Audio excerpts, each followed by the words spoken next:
Bom dia. Nós hoje vamos tratar da questão da dependência de equações diferenciais com relação a parâmetros e condições iniciais, dependência das soluções, em termos de diferenciabilidade. Então, já enunciei um dos teoremas na aula passada, vou voltar a enunciar. Teorema 5. Vamos supor que temos uma aplicação.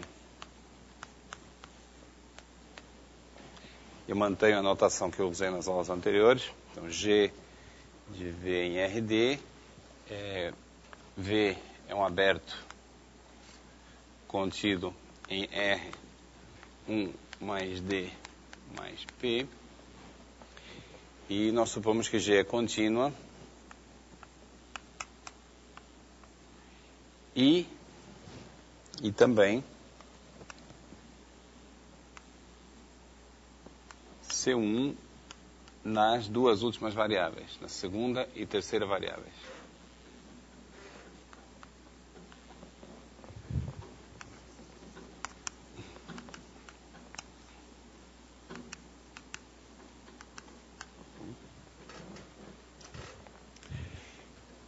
Então, a notação que eu usei foi G, toma T, X, Mi e envia em G, T, X, Mi, onde T é uma variável real, X está em RD e Mi está em RP.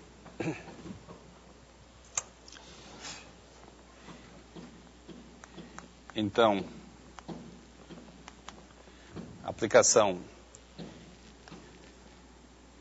que a cada T, Mi associa a solução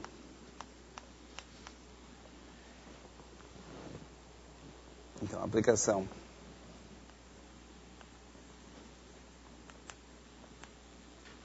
perdão.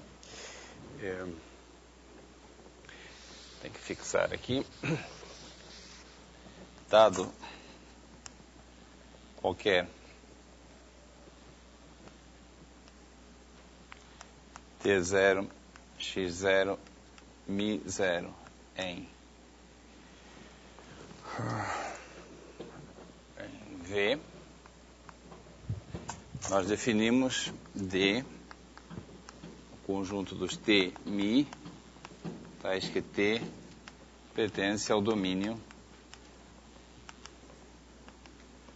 da solução maximal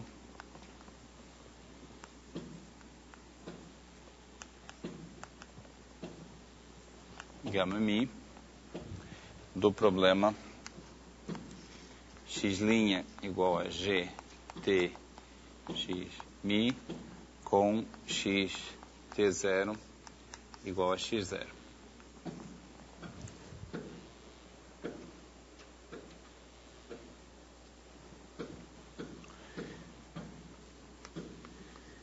Então, a aplicação que é cada de D, que a cada ponto de D associa gama mi t, é C1 na segunda variável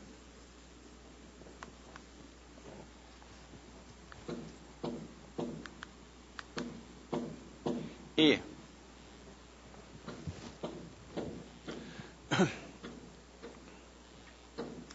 a derivada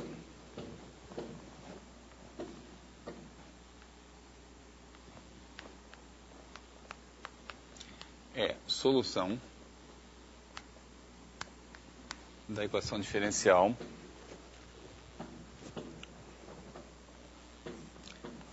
x' igual a derivada em ordem a x de g calculada em x gama mi t mi x mais derivada parcial de g em ordem a mi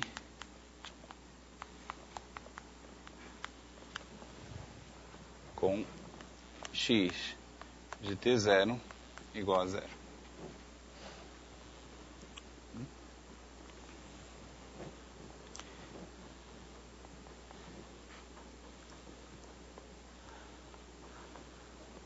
Então, como eu observei já na aula passada, essa relação aqui está dizendo o seguinte: o fato de que a derivada é a solução dessa equação está dizendo o seguinte, que a derivada em ordem a t da derivada em ordem a mi de gama mi t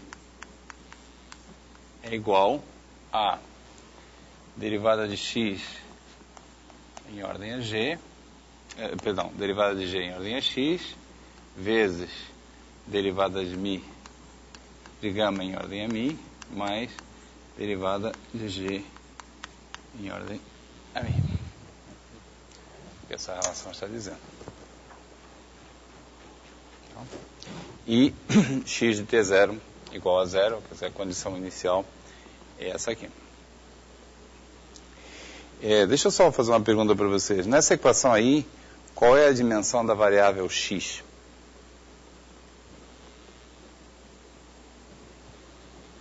Quanto?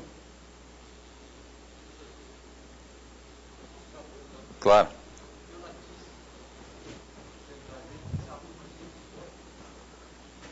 Aqui foi erro meu. Esse aqui é o tempo, t.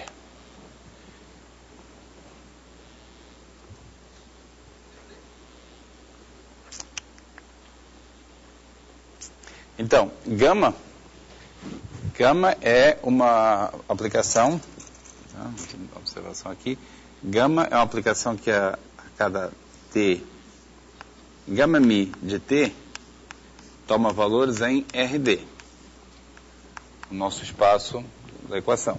Tá? Aí eu estou tomando a derivada dela em ordem à variável mi. Então tem uma aplicação vetorial, com D coordenadas, e que eu estou vendo como uma função de uma variável também vetorial, com P coordenadas. Então isso aqui, como objeto, é uma aplicação linear de RP em RD.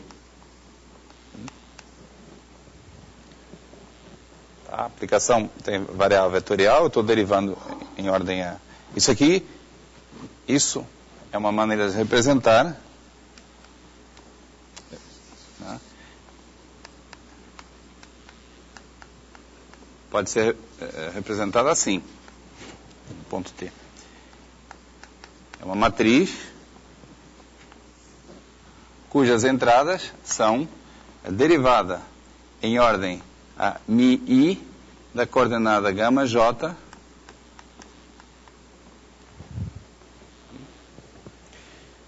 I varia entre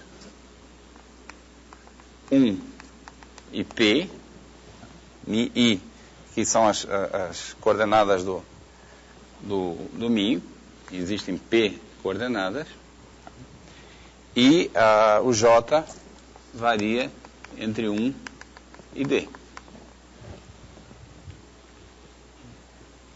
As coordenadas do gama. Certo? Portanto, esse objeto aqui é uma aplicação linear de RP em RD, cuja matriz eu estou descrevendo ali. Bom, e esse espaço aqui, o espaço de todas as matrizes, com P colunas e D linhas, é isomorfo ao R P vezes D.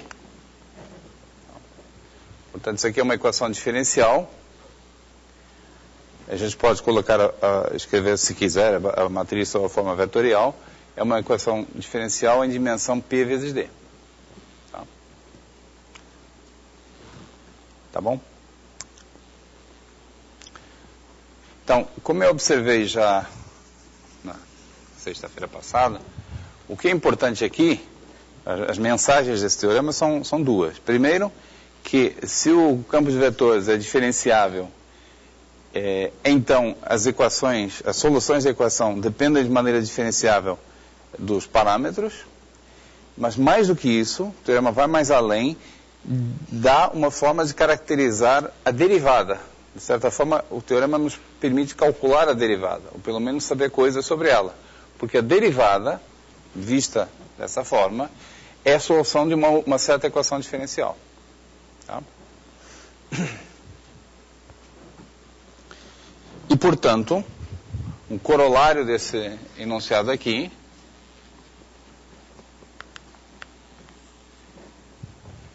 vamos chamar de corolário. Corolário. Se, com a mesma notação, se G é de classe CK nas variáveis X e Mi, então, aquela aplicação Tmi em gama Mi T é CK em Mi. A demonstração, vou só escrever, a demonstração do corolário é por indução em K.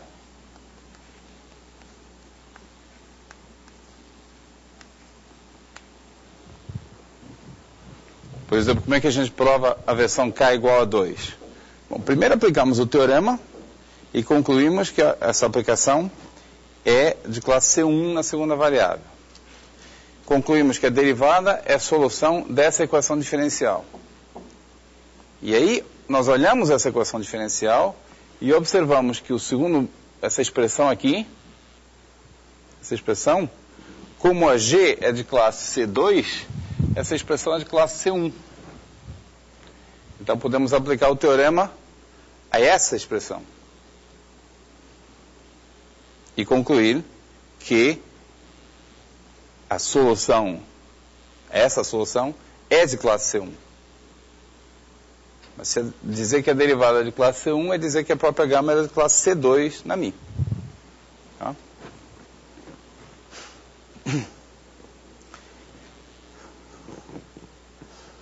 Antes de provar esse teorema 5, eu quero enunciar a versão dele e do corolário também, a versão dele para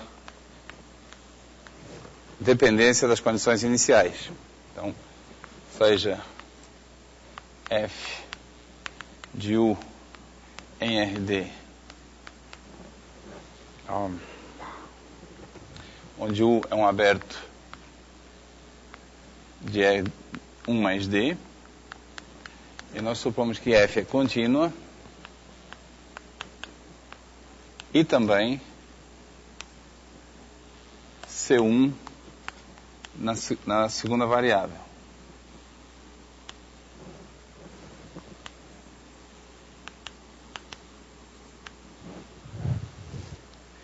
Então, nós definimos, já em aula anterior, definimos D, conjunto dos T, T0, X0, tais que T pertence ao domínio da solução maximal gama T0, X0 do problema X' igual a F Tx com X T0 igual a X0. E o enunciado do teorema, então, é que a aplicação que a cada T, T0, X0 associa gama T0, X0 calculada em T é C1 na variável X0, na terceira variável.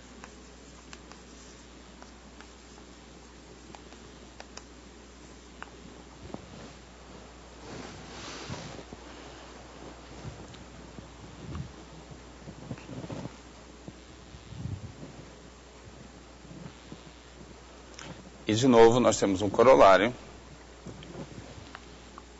que é provado exatamente Ah, não, esqueci. Além disso, a derivada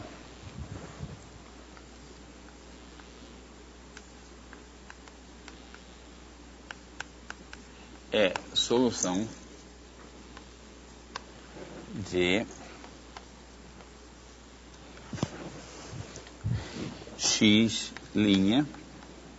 igual a derivada de f em ordem a x no ponto t, gama t0, x0 de t, x com x t0 igual a identidade.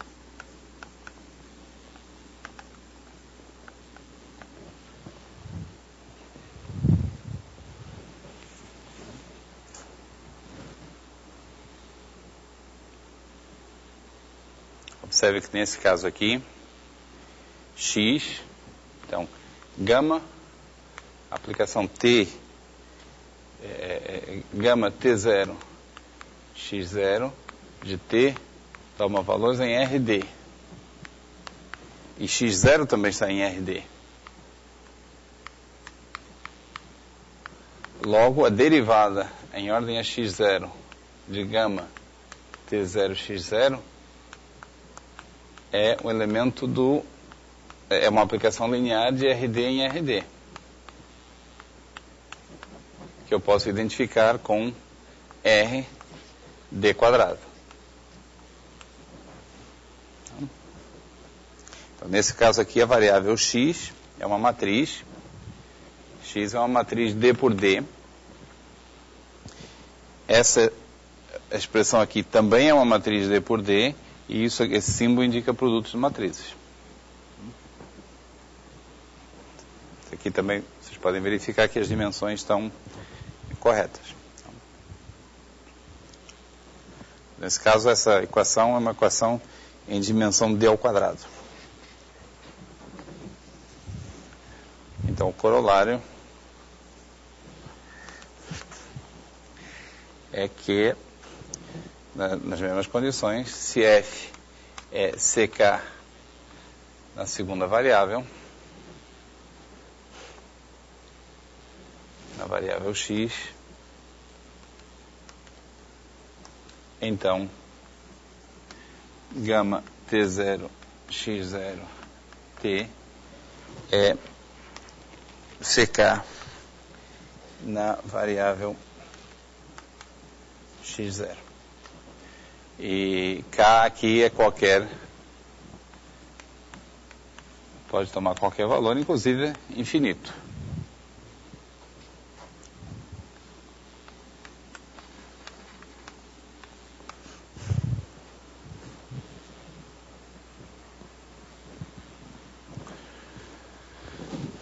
Certo?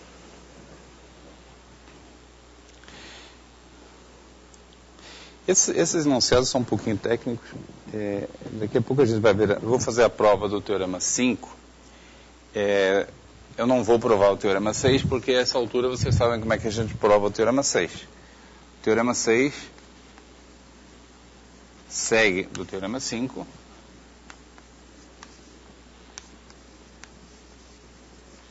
Usando a mesma ideia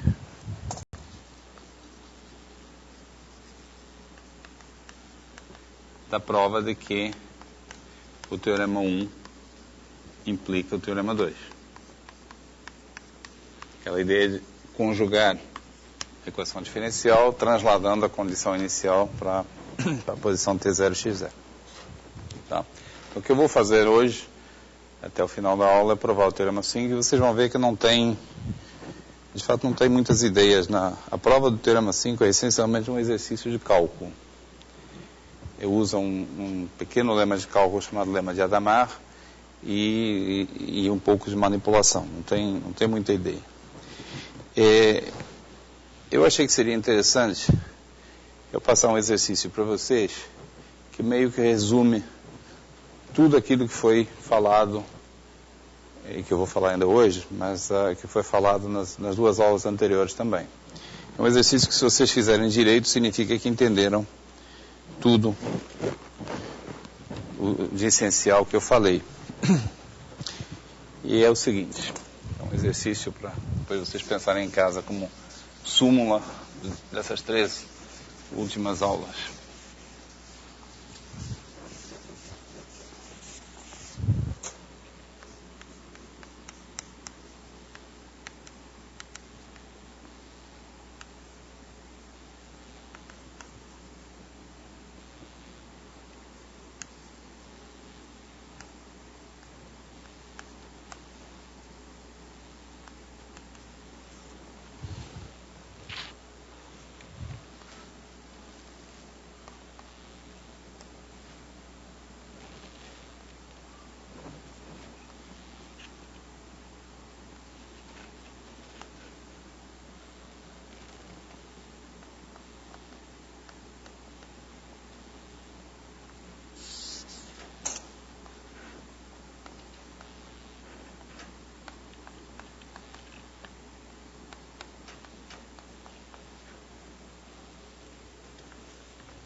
Então, a equação diferencial que eu estou escrevendo aqui é a equação do pêndulo harmônico.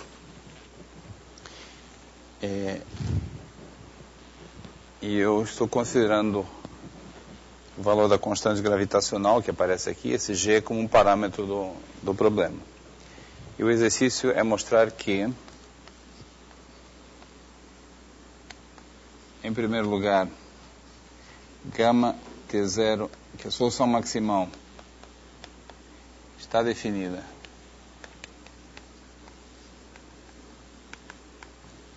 para todo T.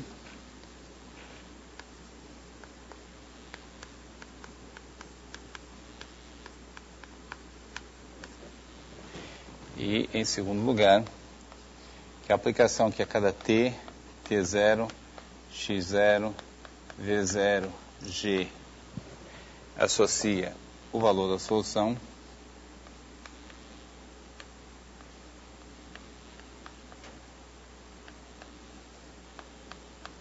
é de classe infinito no seu domínio, e o domínio é o conjunto dos T's, T0, X0, V0, G. Bom, nenhum deles tem restrições, em particular o item A diz que a solução está definida para todo o tempo. Então é para provar que essa aplicação é C infinito em R5. R5 é o domínio dela, 5 variáveis reais. Então, se vocês fizerem esse exercício direito, com cuidado, com atenção nos detalhes, isso comprova que vocês entenderam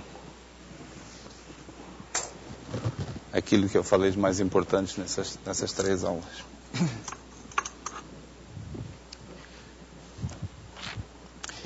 Então agora eu vou provar o teorema 5, e para isso eu preciso de um enunciado, o lema de Hadamard.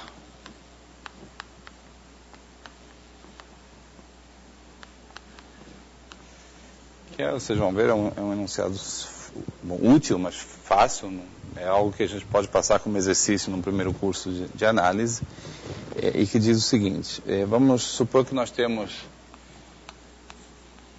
uma aplicação G de um domínio em RC, V é um domínio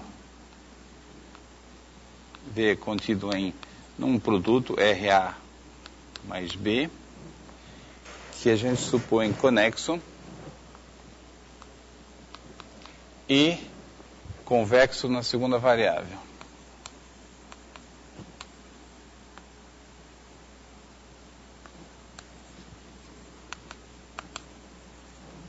Então, o que isso significa é que o domínio V no espaço produto, RA por RB, é um domínio tal que é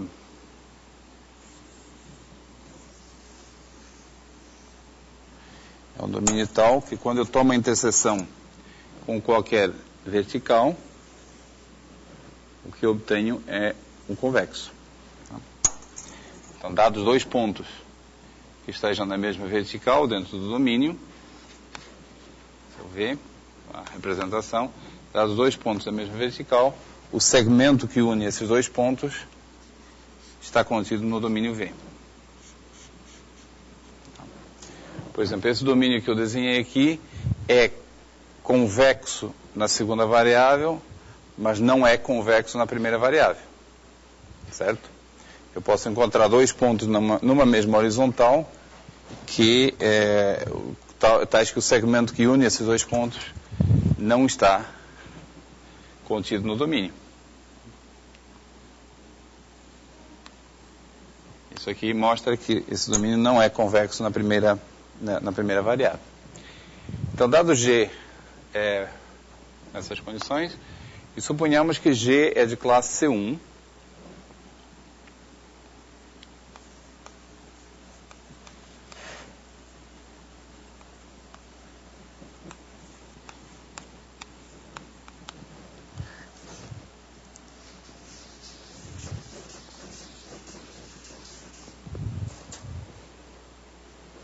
na segunda variável.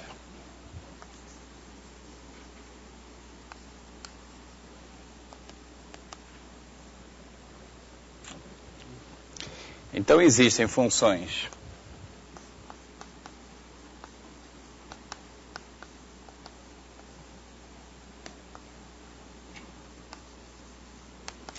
H1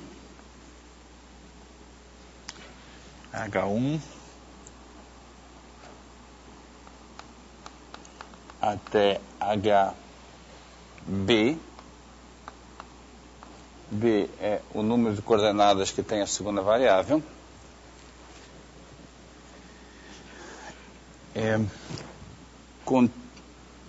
Deixa eu colocar aqui os nomes das variáveis para nós entendermos. U1, U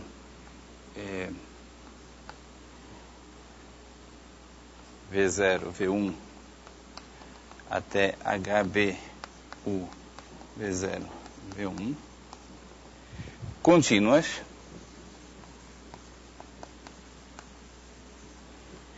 e definidas para todo o V0, V1, tal que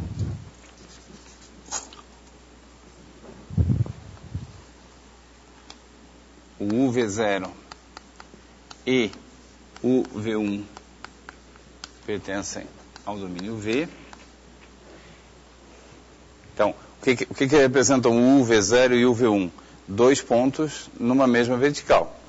Tá? U está a coordenada U. Tá? Essas funções são funções de triplas, em que a primeira variável está em RA e as duas últimas estão em RB. E o modo de pensar nessas triplas é que nós estamos considerando dois pontos numa mesma vertical, portanto a primeira variável é comum e a segunda variável pode ser diferente. Então, existem essas funções, tais que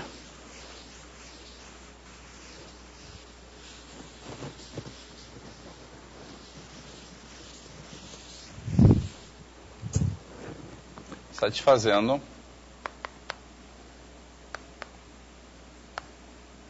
que G de U V1 menos G de U V0 é igual à soma com J de 1 até B, HJ U V0 V1 vezes V1J menos V0J. Então eu vou usar aqui, estou já usando a seguinte notação. O vetor V0, que é um elemento de RB, eu escrevo assim, V0 é V01 até V0B, e da mesma forma para o V1.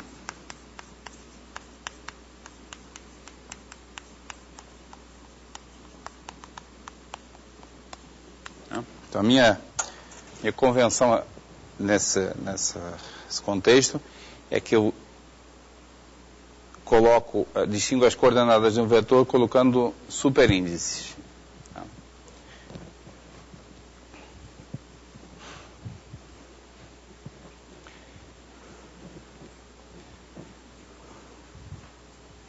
Então, o que esse lema diz? Esse é o enunciado do lema de Hadamard.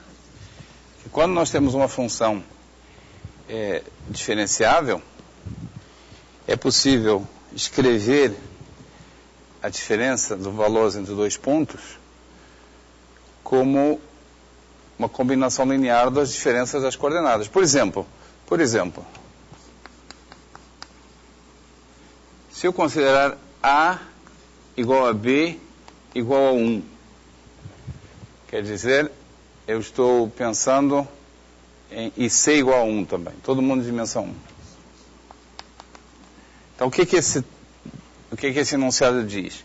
Que G de U V1 menos G de U V0 é igual a, nesse caso B é igual a 1, a um H de U V0 V1 multiplicado por V1 menos V0. Certo? O teorema afirma que você sempre pode escrever a diferença dos valores da função dessa forma, meio que colocando V1 menos V0 em evidência. Agora, uma pergunta para vocês. Quem é aquele H? Vocês conseguem adivinhar quem é?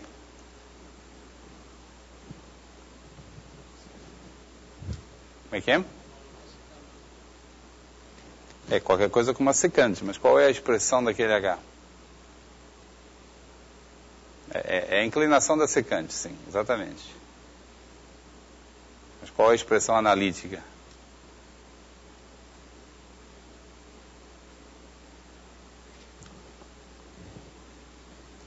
Difícil, né?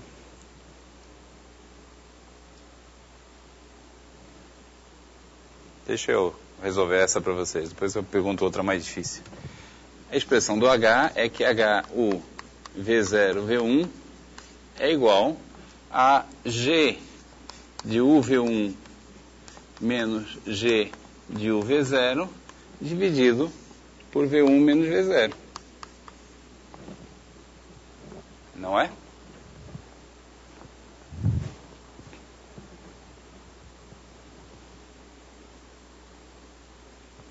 Bom, pelo menos se o V1 for diferente do V0. Se V1 for diferente de V0.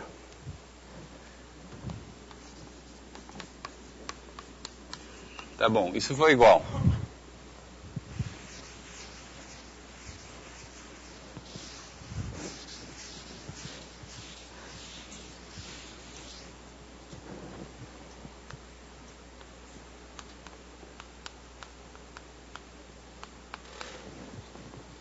E se for igual?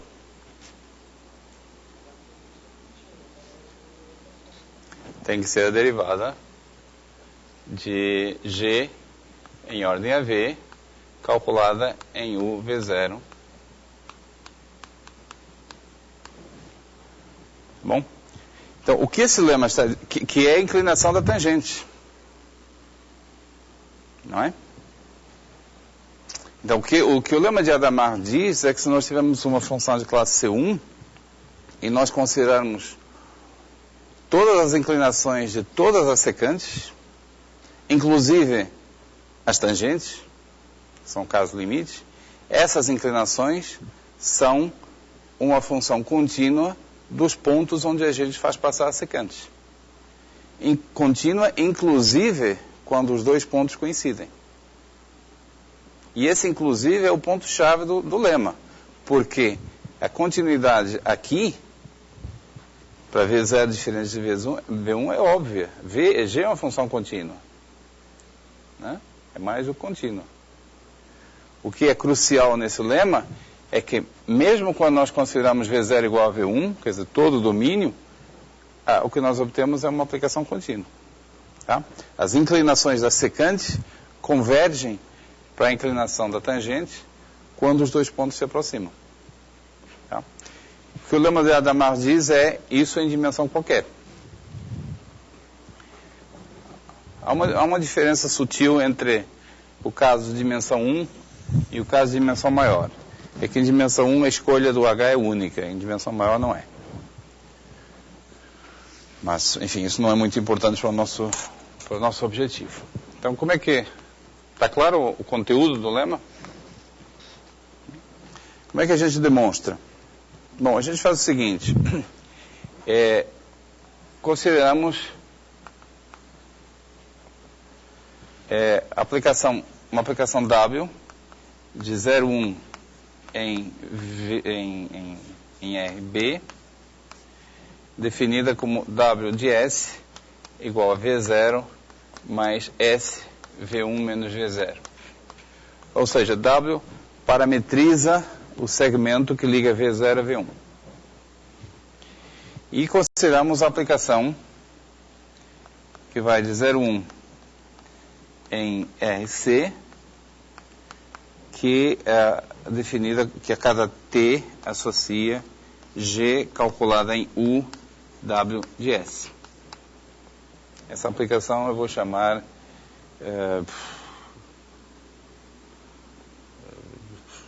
F. Tá?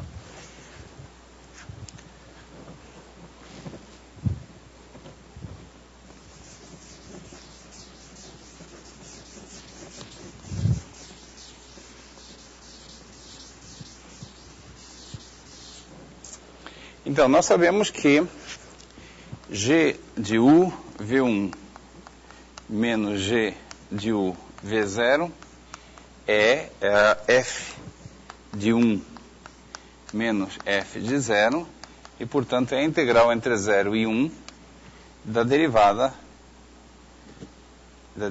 F' de S ds.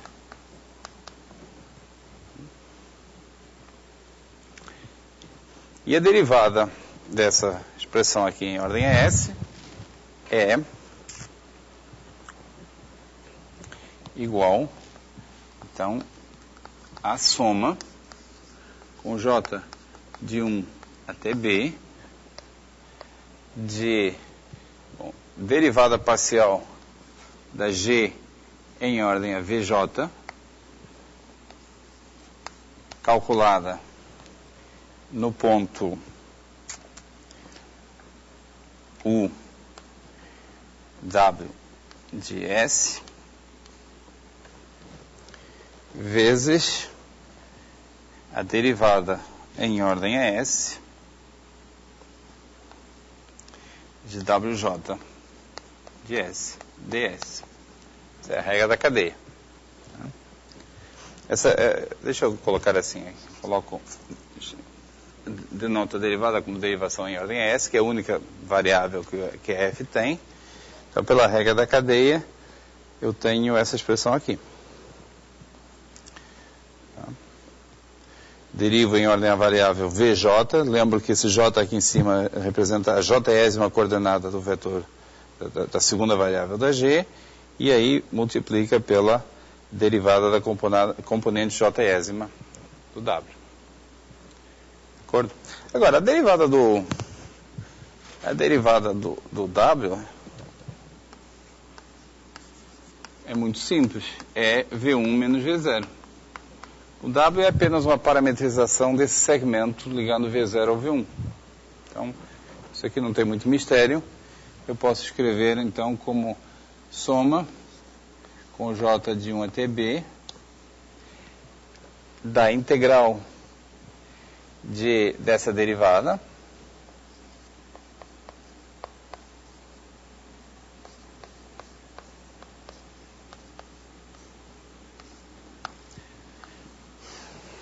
aplicada no vetor V1J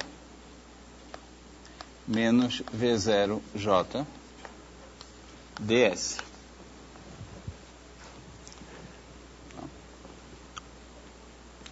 Bom, e agora está claro quem que a gente deve tomar para H. Comparando com isso aqui, vocês veem que devem tomar para H essa expressão.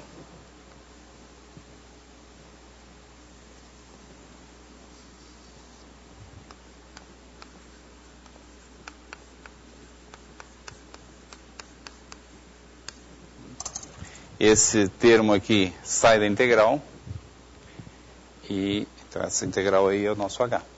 Podemos tomar para H essa expressão. Tá bom? Então encerramos a prova do lema de Hadamard, encontramos de maneira rápida uma escolha possível para esses H's e é imediato da definição que H é contínuo em todos os pontos, porque ele é obtido por integração de uma derivada parcial das derivadas parciais da G, que, por hipótese, são contínuas. Tá bom? Então, isso é um leminha útil, mas essencialmente óbvio, e a interpretação geométrica é essa aqui, que quando a gente olha todas as secantes e as tangentes ao gráfico, elas formam uma função contínua. Se a função é de classe C1, essas inclinações das secantes são contínuas e não custa enfatizar. O ponto todo é que sejam contínuas quando os dois pontos colapsam num só. Porque quando eles são pontos distintos, que a secante a um gráfico tem inclinação que depende continuamente dos pontos, é óbvio se o gráfico é contínuo. É óbvio dessa expressão. O ponto todo é que quando a gente faz os pontos, os dois, V0 e V1, se tornarem iguais, também tem continuidade aí. Tá?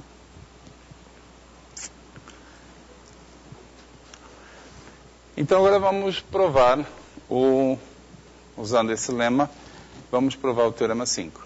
Eu acho que eu posso apagar isso aqui. Nosso objetivo então é provar que essa aplicação é diferenciável e ao mesmo tempo concluir que ela é solução, que a derivada é a solução dessa equação. Então eu preciso ser cuidadoso com a notação. Eu vou considerar duas soluções. Vamos mostrar. Então, denotamos a variável μ, o parâmetro, como μ1, μ2, μp. Né? E o que eu vou mostrar é que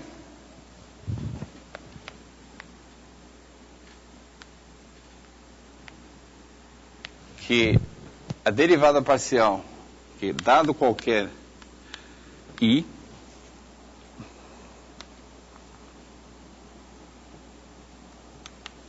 a derivada parcial em ordem a μ i existe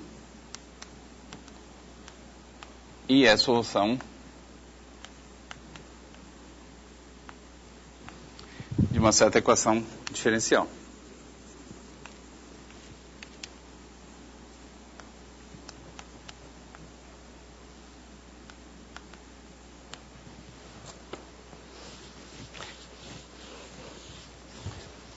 Tá? Então, a gente vai provar essa afirmação. Dizer que uma aplicação é de classe C1 é dizer que as suas derivadas parciais existem e são contínuas. E existe, é contínua e é solução de uma certa equação diferencial. E essa equação diferencial vai corresponder a dizer que essa derivada global é solução da equação estrela. Então, para isso, eu vou considerar dois pontos.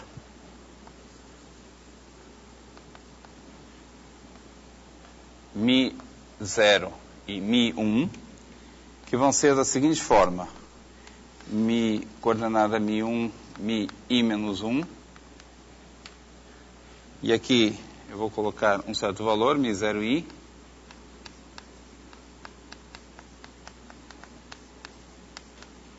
E a mesma coisa para o Mi1. O que eu estou fazendo é óbvio. Para calcular, para dizer alguma coisa sobre a derivada parcial em ordem a Mi-I, eu preciso fixar todas as demais coordenadas do Mi e fazer variar aquela na posição I. Tá?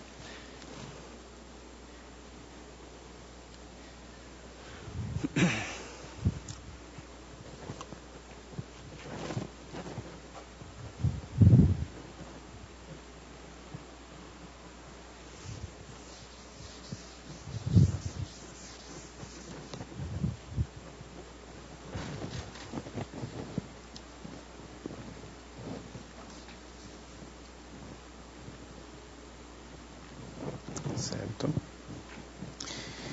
Aí eu vou denotar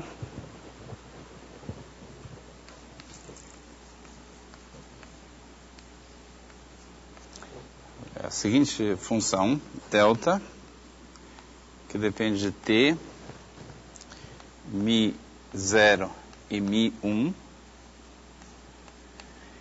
vai ser definido da seguinte forma. Vou considerar a solução associada ao Mi0 menos a solução associada ao Mi1, ou talvez o contrário, Mi1 menos Mi0,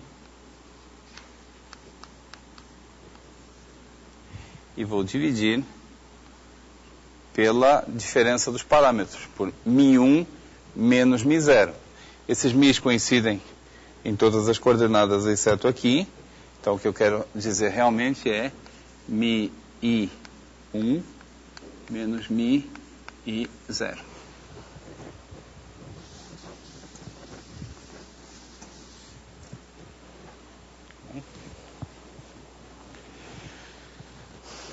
O meu objetivo é mostrar que essa expressão, eu quero provar que existe derivada parcial da gama com relação a Mi-I.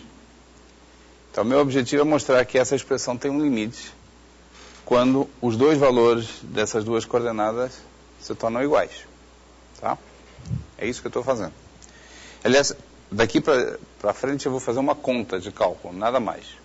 Eu quero calcular uma derivada parcial, como é que eu faço isso? Tem que pegar a função num ponto, menos a função no outro ponto, dividir pela diferença da variável e tentar mostrar que tem um limite.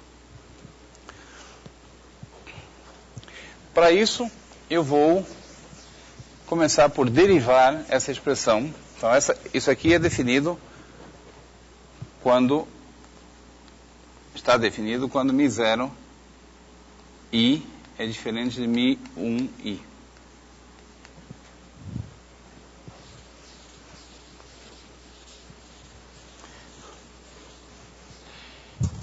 Eu vou derivar em ordem ao tempo.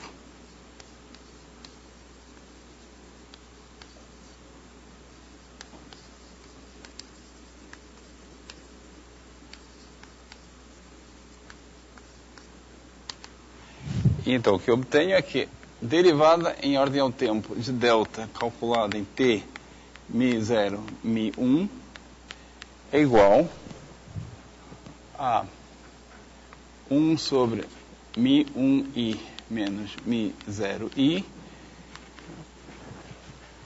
Bom, e agora tem a derivada desses gamas. Mas os gamas são soluções de equação diferencial, de uma certa equação diferencial.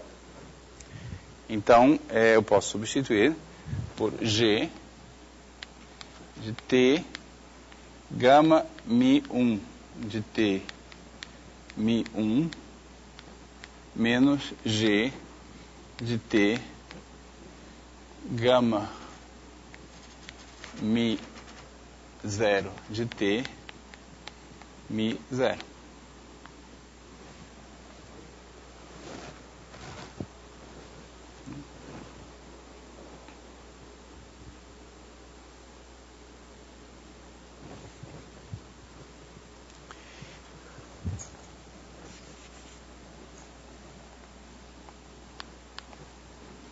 Bom, e pelo lema de Hadamard, sempre que eu tenho uma função de classe C1, e isso aqui é C1, por hipótese,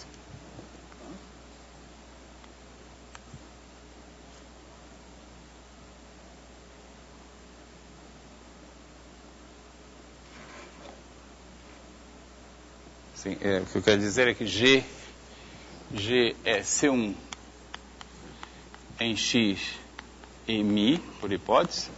Sempre que eu tenho uma função de classe C1, eu posso escrever a diferença dos seus valores dessa forma.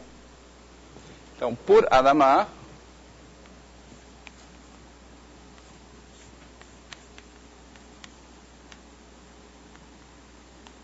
essa expressão aqui pode ser reescrita. Existem funções contínuas, tal que isso pode ser reescrito assim.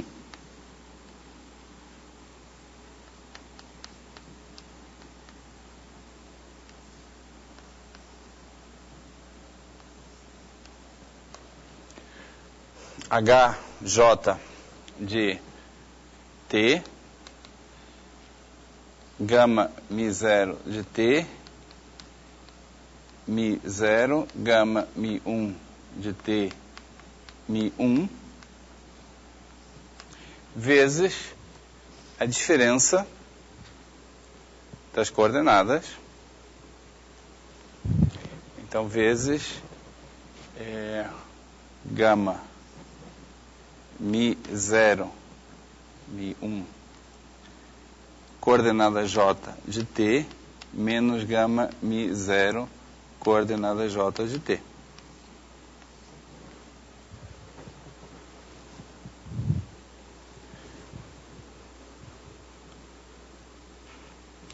Onde eu quero dizer que existem funções H contínuas que podem ser colocadas ali e são contínuas em todo o seu domínio. Não esqueçam que no momento certo eu vou usar a continuidade quando as variáveis coincidem.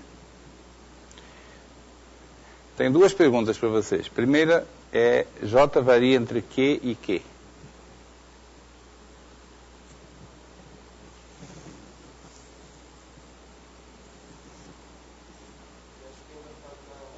Essa é a segunda pergunta.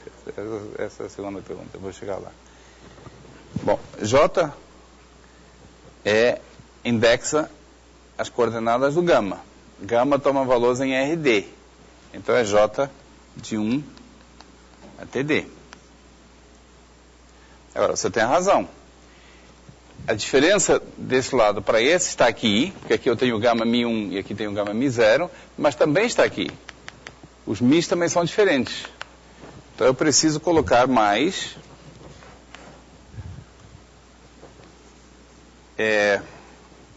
o quê? Outra função, vamos chamar de FJ,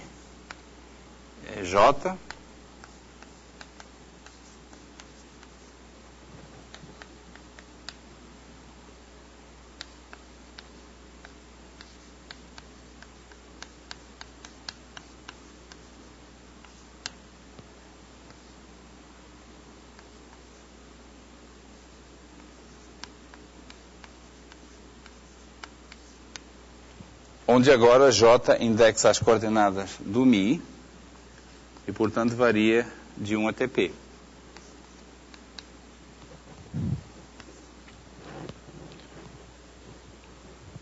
Certo? Eu tenho a minha variável V nessa aplicação. A variável V é formada pela parte do X e a parte do Mi. De acordo? Só que eu escrevi complicado de propósito para ser transparente, mas nós escolhemos os Mi's de tal forma que eles coincidem em todas as coordenadas, menos na iésima coordenada. Isso significa que esse termo aqui é nulo, é zero, exceto quando J é igual a I. Tá? Então eu vou simplificar isso aqui já. Vou colocar apenas a coordenada I.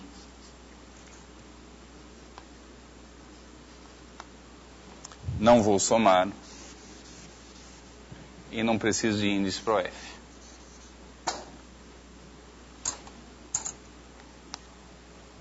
Tá? Eu não modifiquei nada a expressão porque todos os demais termos seriam nulos.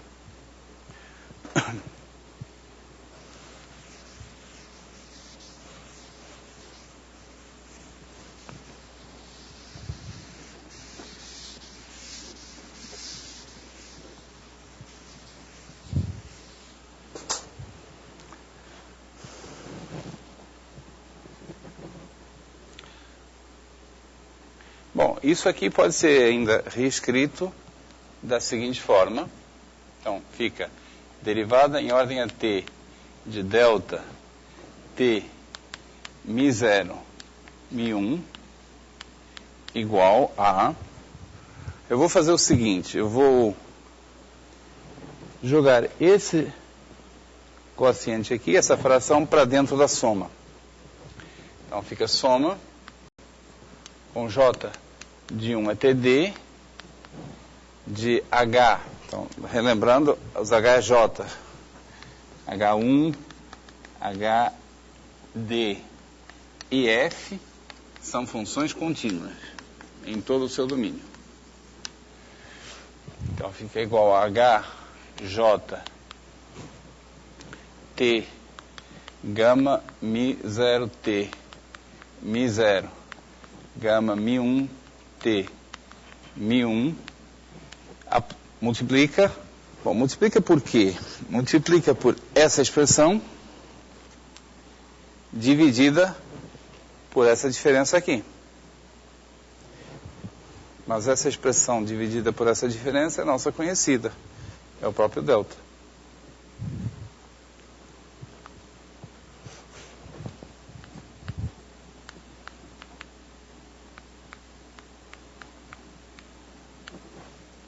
Mais f de t gama mi0 gama mi1 multiplica por coisa nenhuma. Isso aqui cancela com aquele denominador. Então a gente chegou a essa expressão aqui.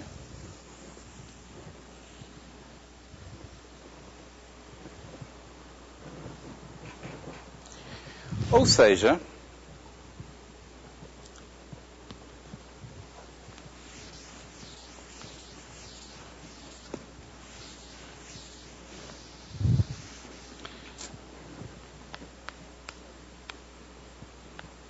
pois não?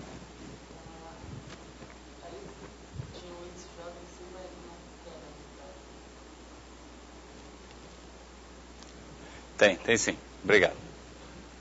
J. Onde delta J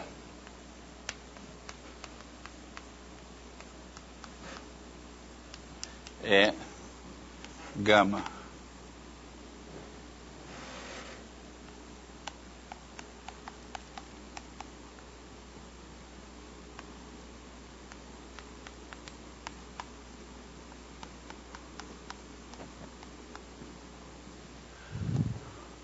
Portanto, delta é solução da equação diferencial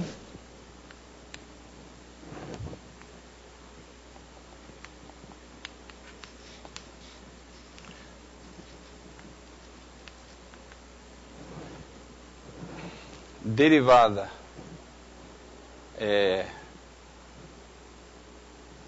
x' igual a soma j de 1 até d hj naquela expressão toda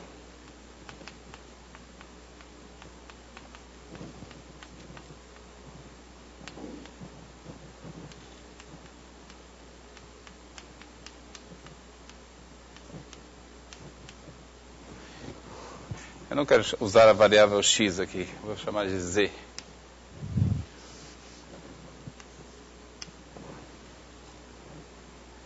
Mais f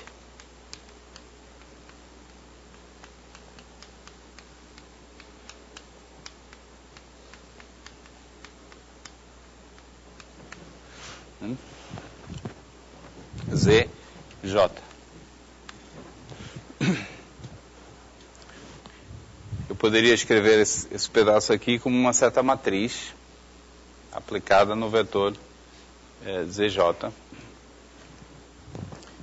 Isso aqui, essa expressão aqui pode ser escrita, se vocês gostarem de linguagem de notação matricial, isso pode ser escrito como H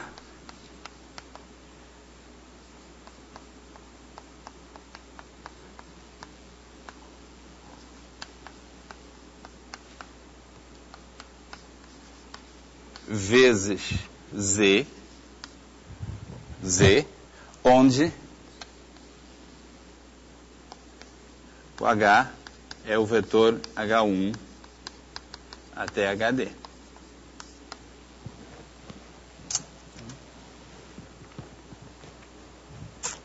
Acordo? Observem, uma coisa que eu podia ter dito e não disse até agora, é que nós encontramos uma equação diferencial linear. A variável Z aparece só no de primeira ordem. Aliás, aqui também. Variável X, variável de primeira ordem. Aparece em primeira ordem, primeiro grau. Tá. Agora, tem outro fato que eu queria observar, que é o seguinte, se eu calcular o delta no ponto T0, o que eu obtenho?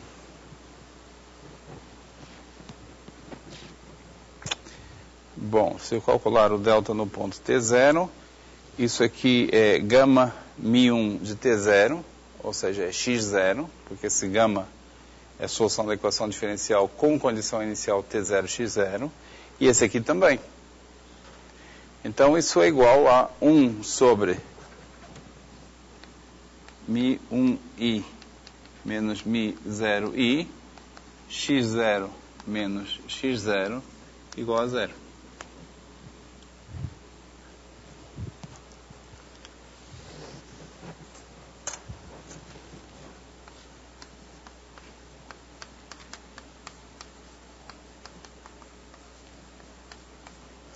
Então, o que eu mostrei aqui é que esse delta é a solução dessa equação diferencial linear com condição inicial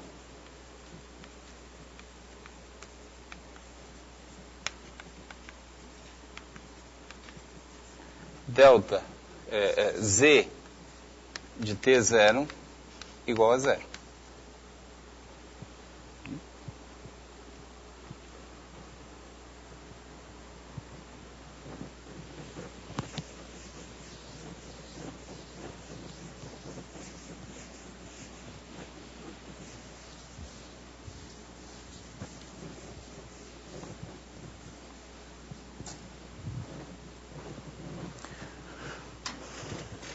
Agora, essa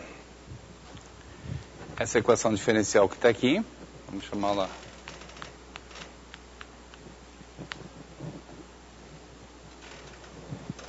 é uma equação diferencial perfeitamente legítima, satisfaz todas as condições dos nossos teoremas, portanto, ela tem soluções. Então, eu vou denotar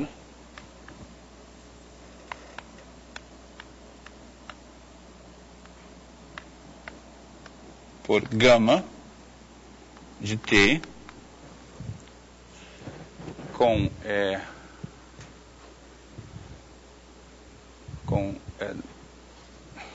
índices μ0,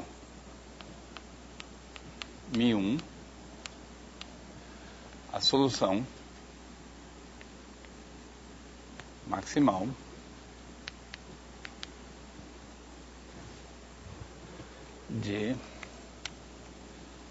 desse problema.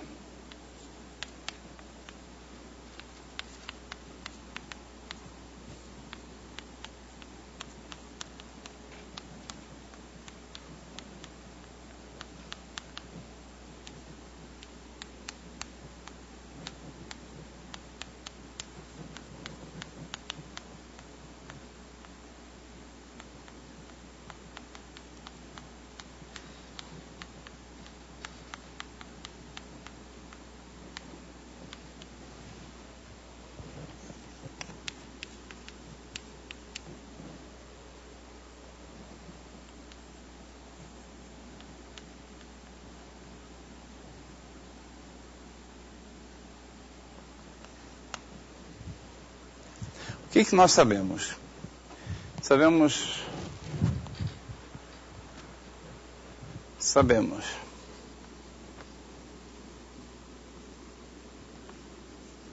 que a aplicação que a cada t, Mi0, Mi1, associa gama Mi0, Mi1, t, é contínua em todo o seu domínio.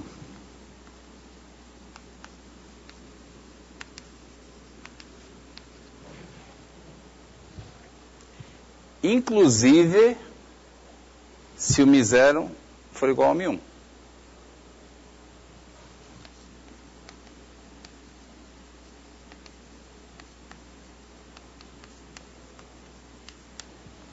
Essa equação faz todo sentido quando Mi0 e Mi1 são iguais.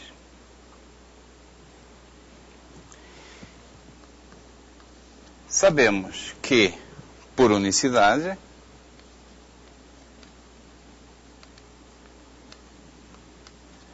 a delta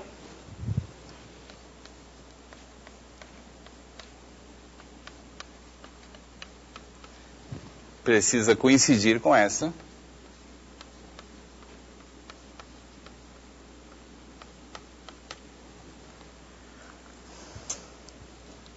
onde ambas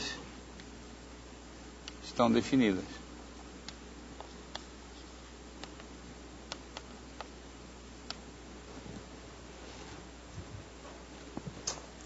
Atenção à sutileza.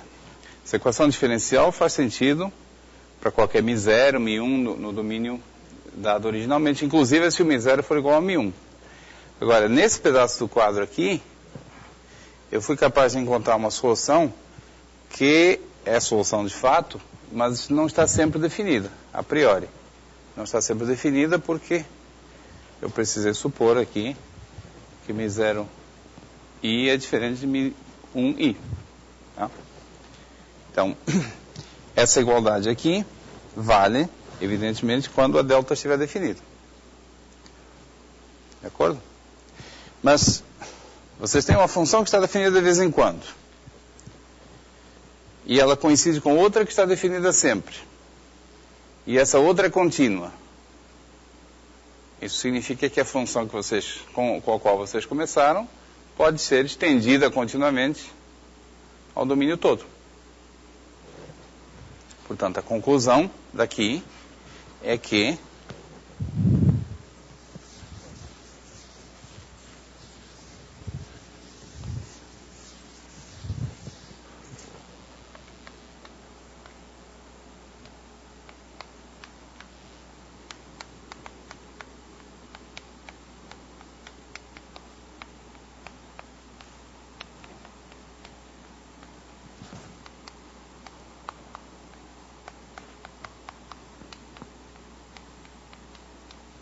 se estende continuamente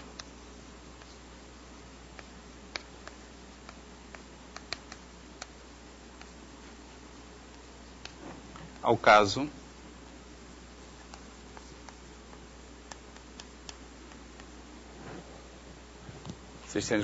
aos pontos, ao conjunto dos pontos onde os dois mi's coincidem.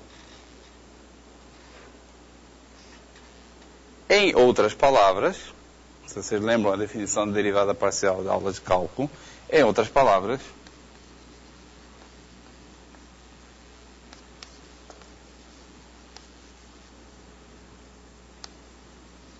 a derivada parcial de mi de delta, a derivada parcial em ordem a mi do gama, em ordem a mi i do gama mi t, existe.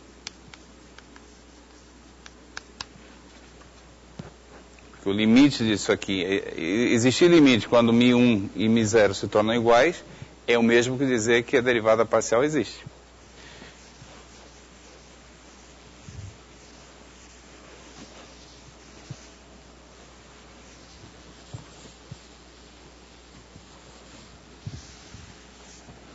Além disso,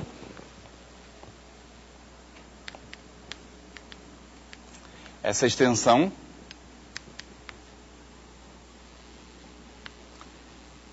satisfaz a equação, essa equação aqui.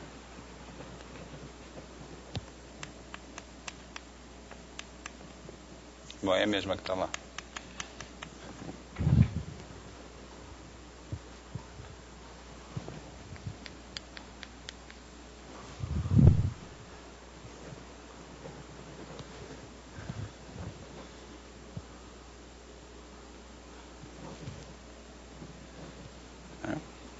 Porque a extensão é a gama, é a solução da equação. Ou seja,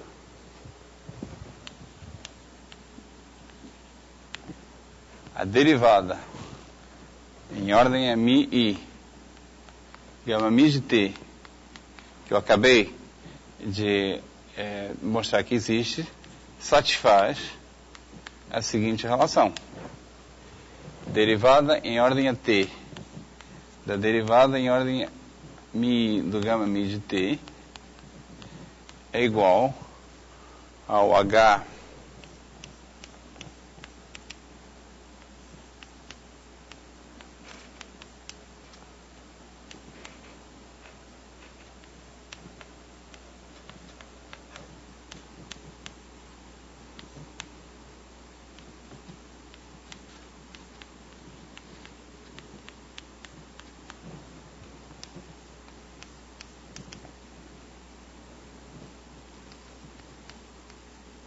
Bom, eu vou escrever na forma vetorial, mas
então, eu mostrei aqui que o delta se estende ao caso em que mi0 é igual a mi1.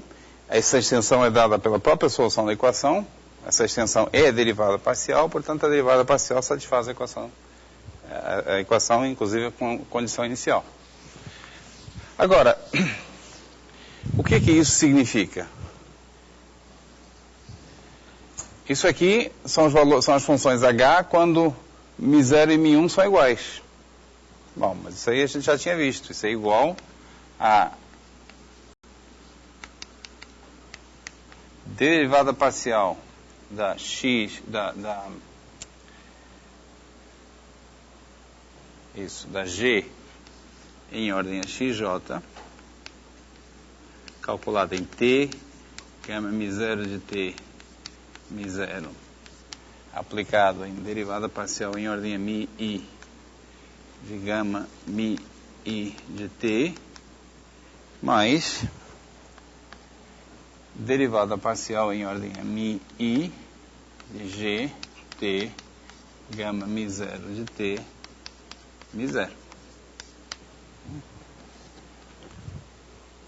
Portanto, eu concluí que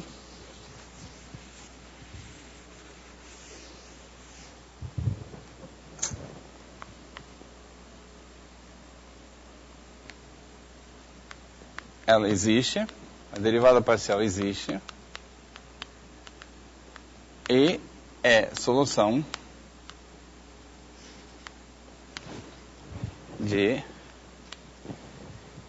da equação derivada y'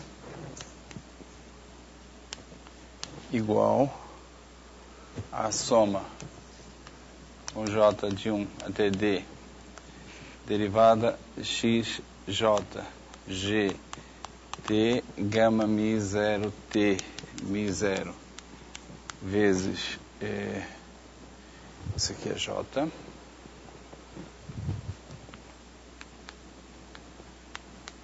mais derivada em ordem Mi GT gama Mi0 T Mi0.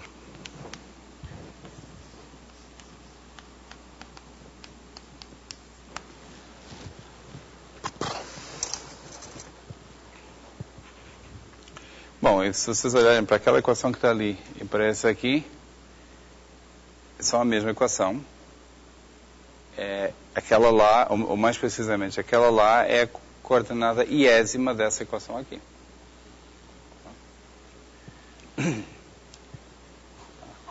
Portanto, bom, em particular, daqui,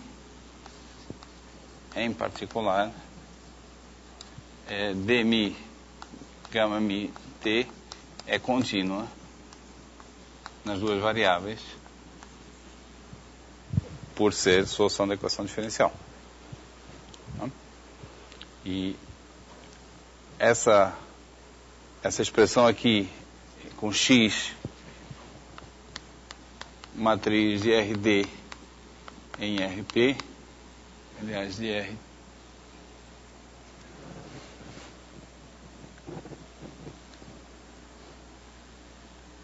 de RP em RD. Essa é uma relação matricial e o que está escrito aqui é a relação correspondente para cada uma das linhas ou das colunas dessas matrizes.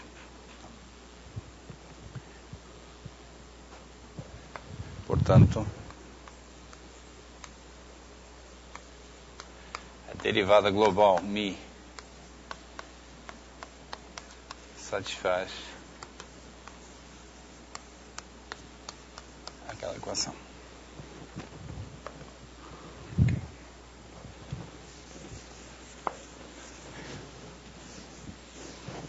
Então, isso aí encerra a prova do teorema, mas eu quero fazer só mais uma observação final.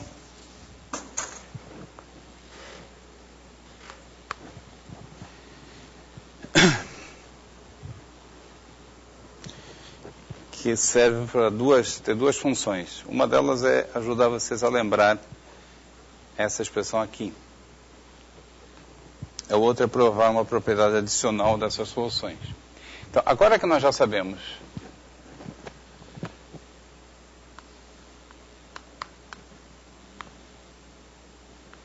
que gama Mi é C1 em Mi, podemos derivar a relação que diz que derivada em ordem a t, gama mi t, igual a gt, gama mi t, mi. Agora que nós já sabemos que essa função gama mi de t é uma função C1 do mi, podemos pegar a equação diferencial, derivar a equação diferencial, e obtemos o seguinte: derivada em ordem a mi da derivada em ordem a t de gama mi t é igual, pela regra da cadeia, a derivada em ordem a x de g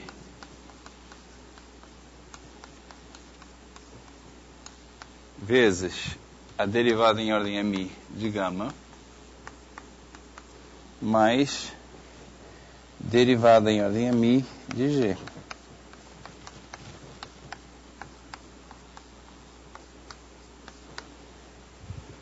Tá. Isso nós não podíamos fazer antes, porque não sabíamos que essa expressão, não sabíamos ainda que essa expressão existe. Mas agora podemos. Agora, o que é que isso tem que ver com o que a gente fez? Não muita coisa. Usou o fato de que a gama Mi é diferenciável, mas não tem muito a ver com o que a gente fez. Porque o que a gente fez foi para provar uma coisa completamente diferente. A saber, nós provamos que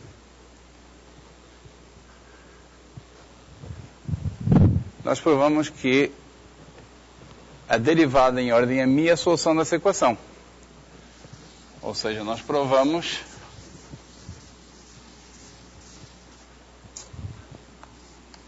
que a derivada em ordem a t da derivada em ordem a mi, gama mi t, é igual a derivada em ordem a x de g t gama mi t, mi,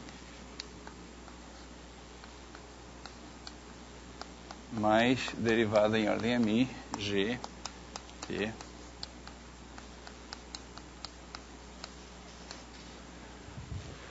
não é? Então aqui nós temos uma certa relação 2, que a gente provou no decurso da prova do teorema, e aqui temos uma relação 1.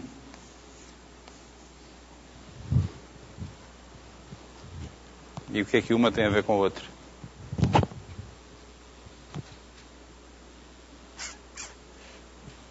Bom, são quase a mesma coisa. A diferença é a ordem de derivação. Tá?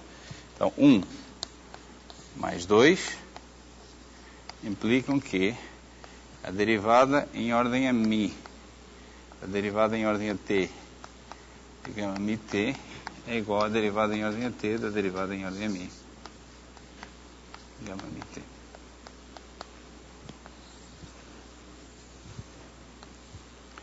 Quer dizer, essas duas, a ordem de derivação dessas duas, em relação a essas duas variáveis, pode ser trocada. Tá? E esse é o jeito de lembrar essa fórmula.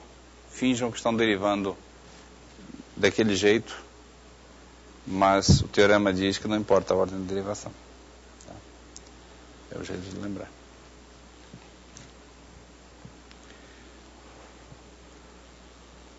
Tá certo? Aqui a gente está encerrando essa parte de dependência com relação a parâmetros, com relação a condições iniciais. Eu realmente sugiro, recomendo que vocês façam aquele exercíciozinho que eu passei no início, para ter certeza de que vocês pegaram o que está indo mais importante nesse pedaço, que é um pedaço um pouco técnico do curso. A partir daqui vai ficar menos técnico. Perguntas? Então, por hoje é tudo. Continuamos.